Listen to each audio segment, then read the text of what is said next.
মুসলিম ব্যবসায়ীরা পূজা উপলক্ষে ডিসকাউন্ট দিয়ে থাকেন, ইসলামী দৃষ্টিকোণ থেকে এটা কতটুকু গ্রহণযোগ্য? কোনো আলেম কি এটাকে বৈধ বলেছেন? না, কোনো আলেম এটাকে বৈধ বলেন নাই।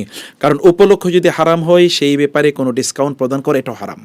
উপলক্ষ যদি হারাম হয়, অতএব মুসলিম ব্যবসায়ীরা এই কাজটা করবেন না। মুসলিম ব্যবসায়ীরা এই কাজটা করলে দুটো অপরাধ হচ্ছে, ভালো করে খেয়াল করবেন। মুসলিমরা অনেকেই তারা ব্যবসায়ীতে এরকম ডিসকাউন্ট দিয়ে থাকেন। মুসলিম ব্যবসায়ীরা এই কাজটি করলে তারা দুটো অপরাধ করবেন। এক নম্বর অপরাধ হচ্ছে তারা ওই কাজটাকে অনুমোদন করে, যে ঠিক আছে তোমাদের কাজটা আমরা অনুমোদন করছি, তাইলে ওই কাজটা কিন্তু শিরকের কাজ, আর শিরকের কাজকে অনুমোদন করা মানে হচ্ছে আল্লাহর সাথে বিদ্রোহ করা। অতএব এই আল্লাহর সাথে বিদ্রোহ করে আপনি কিসের ব্যবসা করছেন?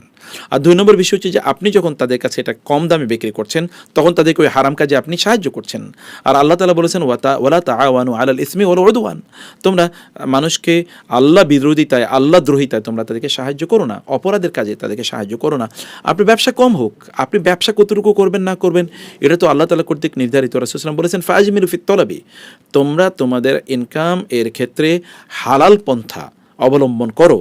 হারাম পন্থা অবলম্বন করে পাহাড়ের মানে সমান টাকা, অর্থ ইত্যাদি উপার্জন করে লাভ কি? এগুলোকে আপনাকে জান্নাতে নিয়ে যেতে পারবে? নো। খুবই আনফর্চুনেটলি মুসলিমরা এবং হালাল এবং হারামের বাউন্ডারি এখন তারা ভুলে গেছে, এবং এই কারণে হারাম উপলক্ষকে তারা ডিসকাউন্ট প্রদান করে।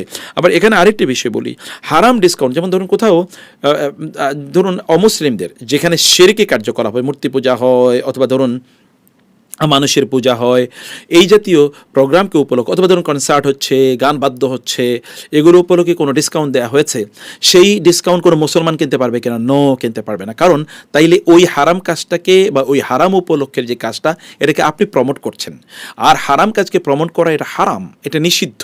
আদ-দাল্লু আলাল খায়রি কাফাইলিহি ওয়াদ-দাল্লু আলাশ শাররি কাফাইলিহি, কেউ যদি কোনো খারাপ কাজে মানুষকে সাহায্য করে, সহযোগিতা করে, তাহলে যে ওই কাজটি উদ্বোধন করলো, অনুপ্রাণিত করলো, অথবা কেউ যদি হারাম বা খারাপ কাজে প্রমোট করে, প্রমোশন, আপনি ওটা কেনা মানে হচ্ছে এখানে প্রমোশন করা, তার মানে ওইখানে যখন সেল এর উপরে গিয়ে হিট হবে, অর্থাৎ অনেক সেল বাড়বে, তখন ওই ব্যক্তিরা মনে করবে হ্যাঁ এই সময় তো আমাদের ব্যবসা অনেক ভালো, অতএব আরও ডিসকাউন্ট দেয়, আরও ডিসকাউন্ট দেয়।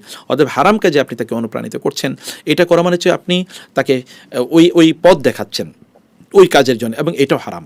যে ব্যক্তি ওই কাজটি করছে, যে পণ্য কিনে নিচ্ছে, যে ওই পণ্য ওই হারাম কাজে ব্যবহার করছে, তার মতো যারা ডিসকাউন্ট দিচ্ছে অথবা যারা ডিসকাউন্ট দেওয়ার পর কিনছে তারাও কিন্তু একই অপরাধে অপরাধী।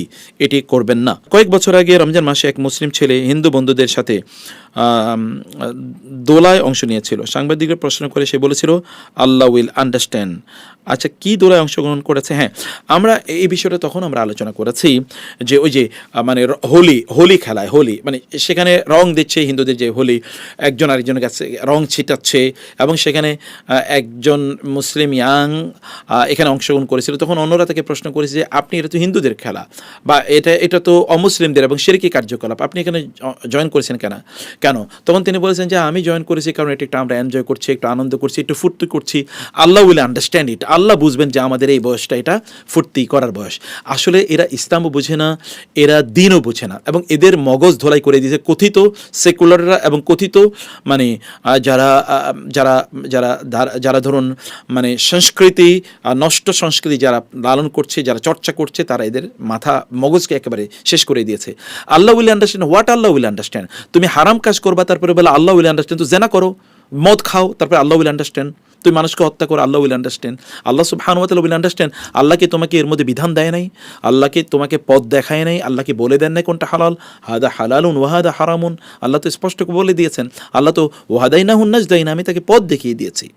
অতএব এই পথে আপনাকে চলতে হবে। এই কোনো হারাম কাজ করে আল্লাহ উইল আন্ডারস্ট্যান্ড বলে হারাম কাজ করে, এটা একটা ধৃষ্টতা, আল্লাহ তাআলার প্রতি একটা এক ধরনের মানে বিদ্রোহ প্রদর্শন করা, স্পর্ধা প্রদর্শন করা।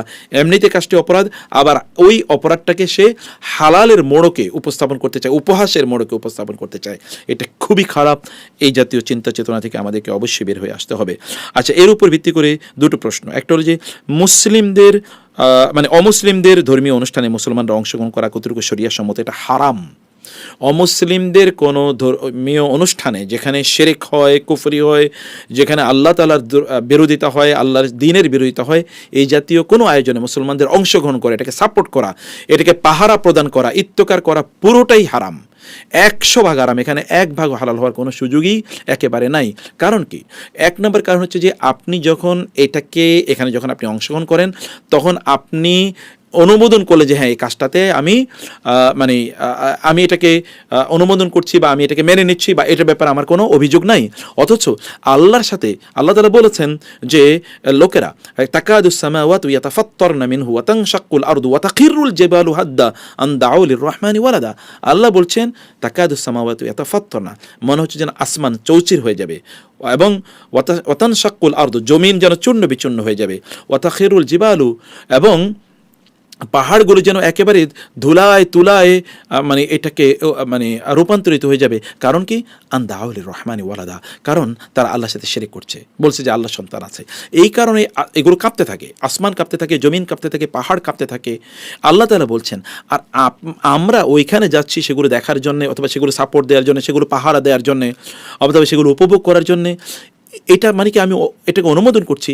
আর আপনি জানেন যে ঈমানের অন্যতম প্রধান দাবি হচ্ছে খারাপকে কী করা, বাধা দেয়া বা নিষেধ করা, অথবা সেটাকে অন্তর থেকে ঘৃণা করা। কোনো মানুষ যদি সেখানে যায় এবং সেটাকে সে মানে এনজয় করে বা সেটাকে দেখে, এবং তার অন্তরে এটার ব্যাপারে কোনো মানে ঘৃণা থাকে না, ক্ষোভ থাকে না, ক্রোধ থাকে না, এবং ইব্রাহিম আলাইহিস সালামের মতো এরকম এর প্রতি তার মানে থাকে না, মানে বিদ্রোহ থাকে না, তাইলেই তো ওইটাকে অনুমোদন করলো।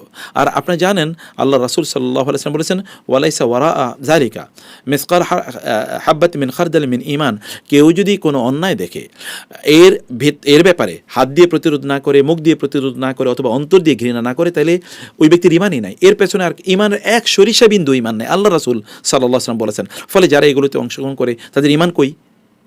আল্লাহ রাসূল বলেছেন সেখানে ঈমান নাই সাল্লাল্লাহু আলাইহি ওয়াসাল্লাম, অথচ তিনি এটা বাধা দেওয়ার কথা ছিল, বিরোধিতা করার কথা ছিল। এবং ২ নম্বর বিষয় হচ্ছে যে ওমর রাদিয়াল্লাহু তাআলা বলেছেন যখন এখানে শিরক হয় তখন ওইখানে আল্লাহর গজব পড়তে থাকে, ফলে যারা ওইখানে যাচ্ছে তারা সবাই আল্লাহর গজবের উপযুক্ত হয়ে যাচ্ছে। আপনারা এগুলোতে অংশগ্রহণ করার কোনো সুযোগ নাই। এরপরে ঈমানের উপর কী প্রভাব পড়বে আমরা বলেছি। তখন তো আপনি এটাকে হারাম মনে করবেন না, তখন মূর্তি পূজাকে আপনার কাছে স্বাভাবিক মনে হবে, গান বাদ্যকে আপনাকে একেবারে স্বাভাবিক মনে হবে, এবং এগুলোকে আপনি বলবেন না তা মানে তখন হবে কি আপনার ওই যে মানে যেটাকে আমরা বলছি যে ধর্মনিরপেক্ষ, তখন আমি ধর্মনিরপেক্ষ, আমি আল্লাহরেও মানি না, আবার সরস্বতী, দুর্গা, কালী, অথবা ধরেন যীশু খ্রিস্ট, অথবা ধরুন ওই যে কি বলে না এটাকে মানে গৌতম বুদ্ধ, এরকম আপনার কাছে সব তখন একই মনে হবে। সমস্যা কি? আমরা আল্লাহর ইবাদত করি, ওরা এটার পূজা করে, কোনো সমস্যা নেই। অথচ আল্লাহ রাসূল সাল্লাল্লাহু আলাইহি ওয়াসাল্লাম বলেছেন আল্লাহ তাআলা আমাকে পাঠিয়েছেন আমি যেন মানে মূর্তির বিরোধিতা করি এবং মূর্তি যেন ভেঙে ফেলি। ইব্রাহিম আলাইহিস সালাম ভেঙে ফেলেছেন, ঈসা আলাইহিস সালামও যখন আবার আসবেন তখন তিনি সব ক্রসগুলো তিনি ভেঙে ফেলবেন। আমরা বলছি না যে আপনার মূর্তি ঘরে ঢুকে মূর্তি ভেঙে ফেলুন, অথবা অন্যদের পূজার আসরে অথবা তাদের উপাসনা আলোয় গিয়ে সেগুলো ভেঙে ফেলুন, সেটা আমরা বলছি না। কিন্তু আপনি সেখানে ঈমানের যদি ছিটে ফোটো আপনার মধ্যে থাকে সেখানে আপনি যাওয়ার কোনো সুযোগ আপনার মধ্যে নাই। আচ্ছা, বলেছেন যে পূজার সময় জাদুকররা নতুন করে জাদু শুরু করে বলে শোনা যায়। এই পরিস্থিতিতে মুসলমানদের সকাল সন্ধ্যা মাসনুন আমল এবং দোয়াগুলো কতটা গুরুত্বপূর্ণ। সুবহানাল্লাহ, সকাল এবং সন্ধ্যার দোয়াগুলো আপনার জন্য শিল্ড মানে হচ্ছে একটা চারিদিকে দুর্গ তৈরি করে দেবে আপনার। যারা সকাল এবং সন্ধ্যার দোয়া করেন তাদের চারিদিকে দুর্গ তৈরি হয়ে যায় এবং তারা বিপদে পড়ে না। আমি ব্যক্তিগতভাবে সকাল এবং সন্ধ্যার দোয়া যেই দিন মনোযোগ দিয়ে পড়েছি ওই দিন আল্লাহর রহমতে কোনো বিপদ হয় নাই, আর যেই দিন মনোযোগ দিয়ে পড়ি না ওই দিনই বিপদ হয়েছে। এবং আমার ব্যক্তিগতভাবে একবার আমি সন্ধ্যায় ওই যে আউযু বিল্লাহি ওয়া কুদরাতি মিন শাররি মা আজিদু ওয়া হাদির, অথবা ধরুন বিসমিল্লাহিল্লাযী লা ইয়াদুররু মা ইসমিহি শাইউন ফিল আরদি ওয়া লা ফিস সামাই ওয়া হুয়া সামিউল আলিম, এই যে এরকম যে দোয়াগুলো, এরকম একবার আমি সন্ধ্যায় এরকম দোয়াটা পড়লাম না। তো এটা যখন আমি পড়লাম না তখন কি হয়েছে যে আমি একবার বিপদে পড়ে আমার কিন্তু পা ভেঙে গেছে, তাই না? এটা হতে পারে। আপনি সেই কারণে রাসূলুল্লাহ সাল্লাল্লাহু আলাইহি ওয়াসাল্লাম যে দোয়াগুলো আমাদেরকে শিখিয়ে দিয়েছেন সেই দোয়াগুলো আমাদের সকাল এবং সন্ধ্যায় এগুলো আমাদের পড়া দরকার। এটা চারিদিকে আমাদের দুর্গ তৈরি করে দেবে ইনশাআল্লাহ। কালী পূজার সময় জবাই করা ছাগল সম্পর্কিত প্রশ্নগুলো। হিন্দুদের কালী পূজার সময় বলি দেয়া ছাগলের মাথা অথবা অংশ বিশেষ বাজারে বিক্রি হয়। কোনো মুসলিম যদি না জেনে সেই অংশ কিনে খেয়ে ফেলে তাহলে কি সেটা হালাল হবে কিনা? যদি জেনে শুনে কেউ সেই কালী পূজার জন্যে বলি দেয়া পশুর মাংস খায় তাহলে শরীয়তের দৃষ্টিতে তার হুকুম কি? এই ধরনের পরিস্থিতি সাধারণ মানুষ হিসেবে আমাদের করণীয় কি? কেউ যদি খাওয়ার পরবর্তীতে জানতে পারে যে এটি পূজায় বলি দেয়া ছাগলের মাথা বা মাংস তাহলে তার জন্য করণীয় কি? এক নম্বর বিষয় হচ্ছে যে এই জাতীয় যেগুলো ওমা উহিল্লা লিগাইরিল্লাহি বিহি, যেগুলো আল্লাহ ছাড়া অন্য কারোর জন্য জবাই করা হয় সেগুলো হারাম। এগুলো গ্রহণ করা শূকরের মাংস গ্রহণ করার মতো। অতএব শুকরের মাংস খেলে যা হয় তা হবে। তাহলে কোনো একজন ব্যক্তি যদি না জেনে খান তাহলে তিনি তওবা করবেন আল্লাহর কাছে, আল্লাহ ক্ষমা করে দেবেন।